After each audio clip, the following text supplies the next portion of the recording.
I'm Hunter with Small Arms Combatives. I'm pleased to announce that this is the introduction of a series of videos from our footage of our 2-day survival and bushcraft class that we had here at Small Arms Combatives.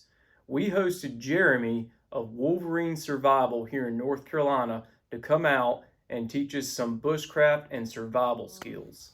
A little bit longer. We decided, since this was a 2-day class, that it would be just about impossible to just put all this information into one long YouTube video. So we decided to break up the skills into separate videos. So this is going to be the introduction for all these videos.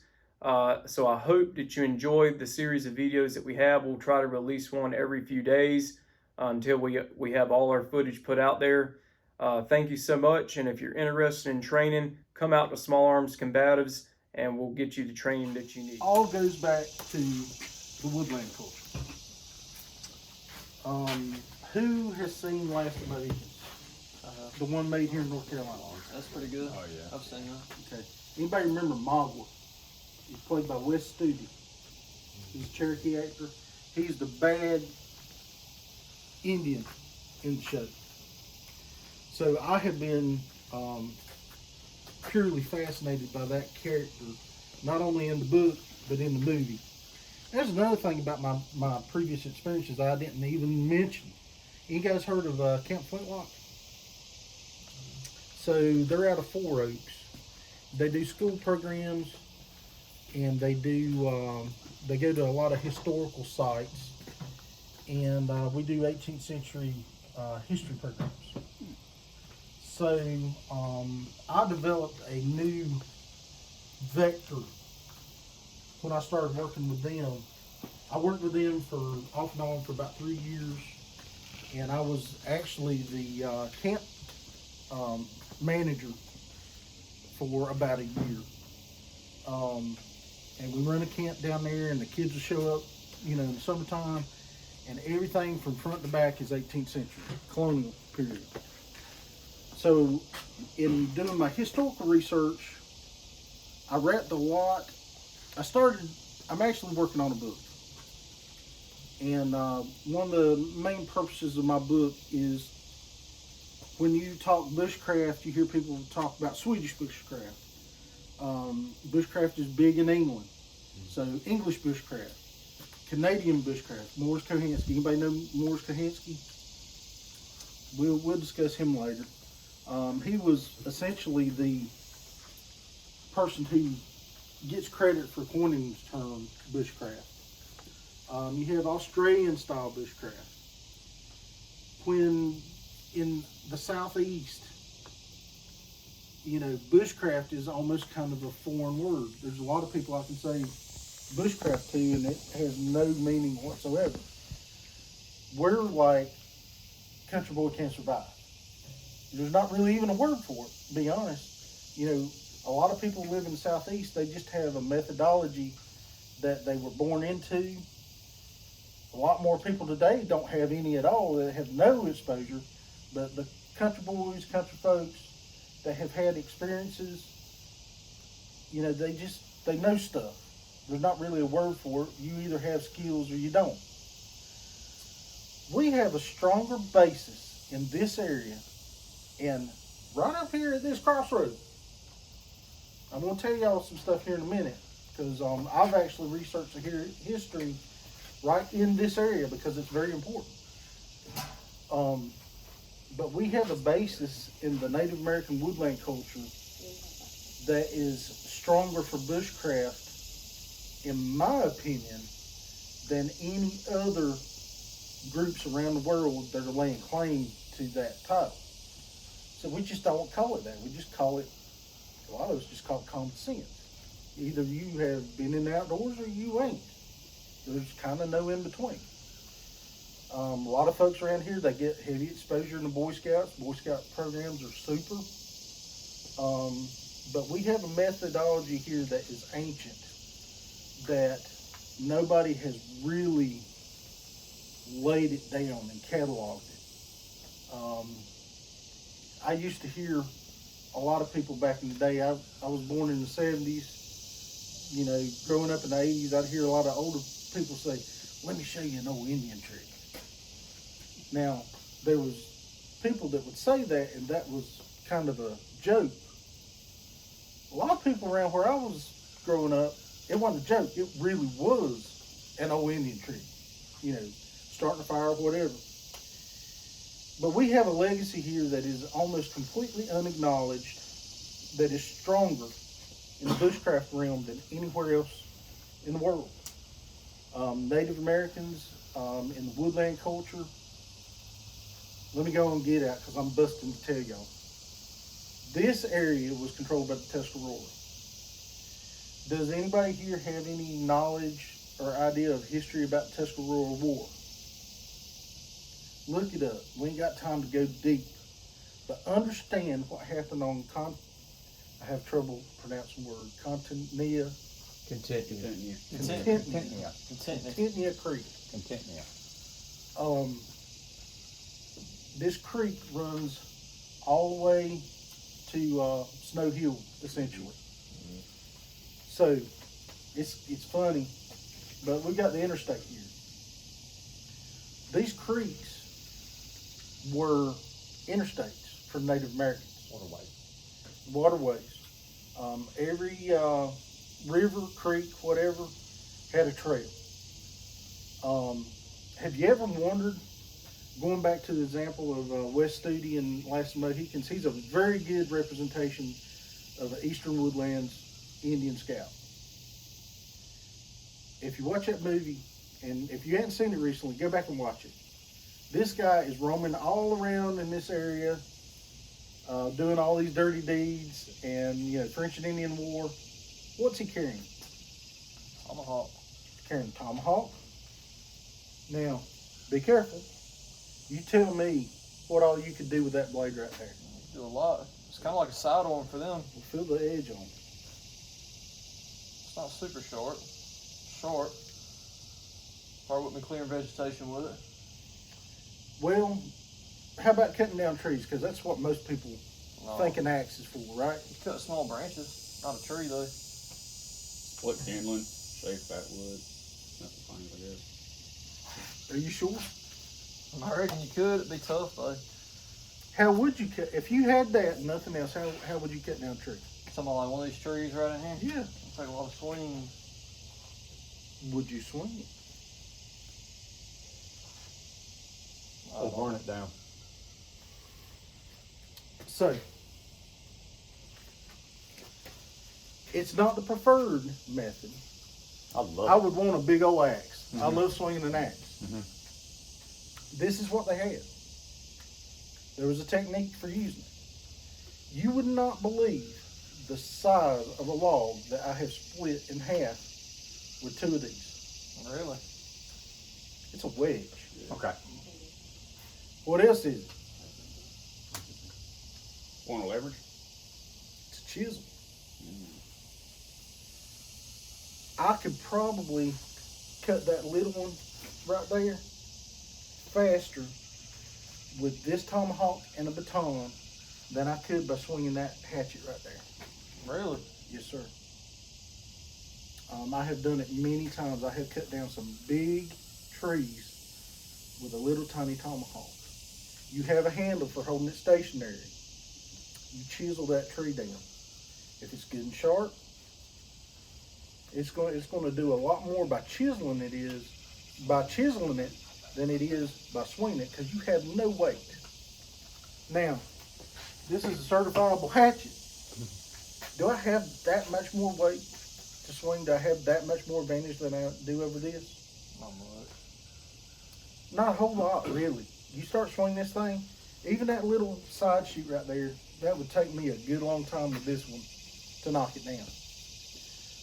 Plus all the times that you're not hitting the spots that you need to hit too. Well, I know there's been a big resurgence. You know, some videos came out of special forces guys carrying tomahawk. Yeah. And now everybody wants a tomahawk. Everybody wants this. Well, like that with the point on the back. Open it up and show it around everybody. Do you recommend carrying one with a point on the back, or? We'll talk about it in just a second. So this is a time-tested survival tool, going back to the Native Americans. And I just told you, swinging this thing is not how you use it. That's not how you're gonna cut a tree down. You're gonna cut a tree down by using this as a chisel and a lever. You gotta be able to get it in and snatch it out. When I'm splitting a big long piece of wood, I take 2 heads with me when I go minimal. And I have another handle that's about this long. I actually might have it in the truck. But the purpose of that handle is nothing more than just to be able to retrieve my wedge. I don't need as much leverage when I'm, using it as a wedge. But I'll start at the end of a log. I'll use a baton. I'll knock this in until I start a crack. I'll come right below it with the second one. I'll take my handle out. This is sitting there in the log. I'll plant my next head, and I'll keep working that crack all the way down, just like splitting a fence post. And you may get to a point where you got to go all the way that far before it starts to split. But you just always want to be able to snatch your wedge back out. Do we still have any of that oak wood? Yeah, we got a pile of wood back there. Yeah, if I bring a log up for you, can you demonstrate? Absolutely. Did you forge that? Excuse me, sir. Did you forge that? No. Is it 1095 or what? So Yeah, I do know with that pile it there. is high carbon steel, Okay, it's probably 1095. but that's a file. So they folded the high carbon steel over a file. Gotcha. Yeah. Okay. I got some want to split pretty decent, and I may be wrong. So I need a baton. This isn't optimum. I would like something a little heavier, but this will probably do it.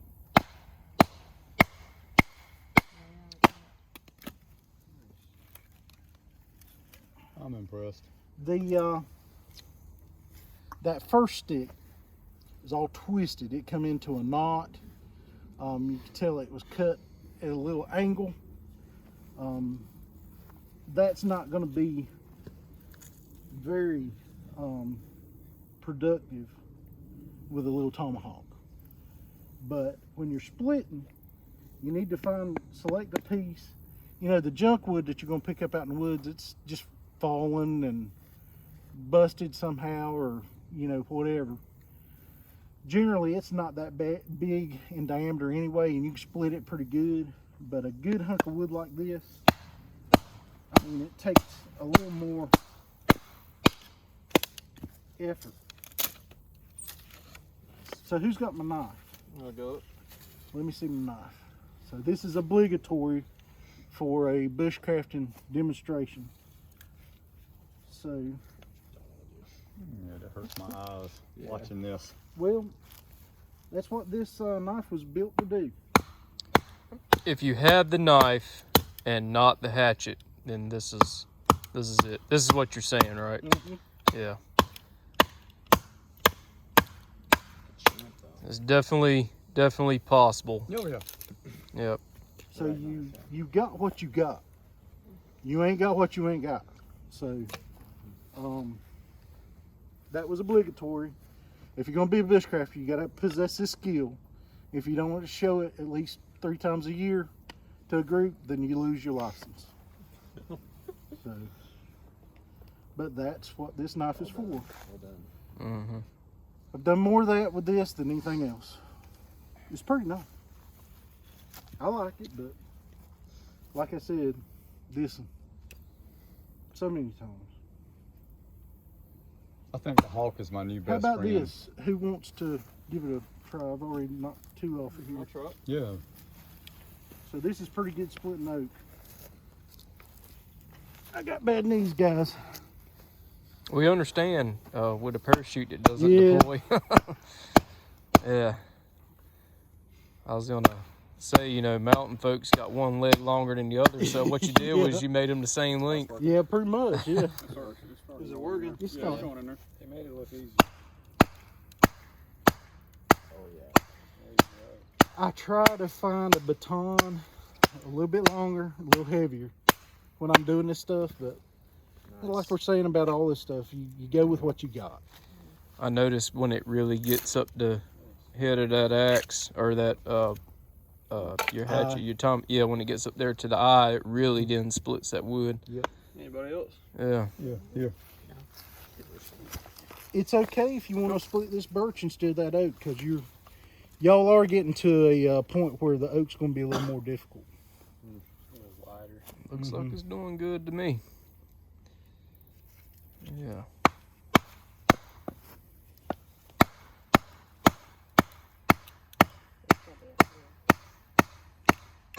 What's your handle made out of for that tomahawk? It's supposed to be hickory. Mm-hmm. They'll sneak something in every now and then. It's different. Yeah. Maple works good. Hickory works good. Ash, is that a hard? So let's talk about this before you do anything else. Hold on 1 second. Hold on. So now you get to this point and it's aggravating, right? Mm-hmm. So let me just see that for a minute. So what you can do is snatch this on out of there, or just at an angle, and then get right there. Okay. Yeah. Okay. Now you may have to reset your tomahawk on down, but when you start a split, sometimes you got to chase it to finish it on out. That's why most of the time when I'm in the woods, I have 2 tomahawks. And it's not because I'm using it like an axe. Okay. What I don't want to do is mess up your handle. No, don't worry about that. So I got a if I bucket do full of them. this,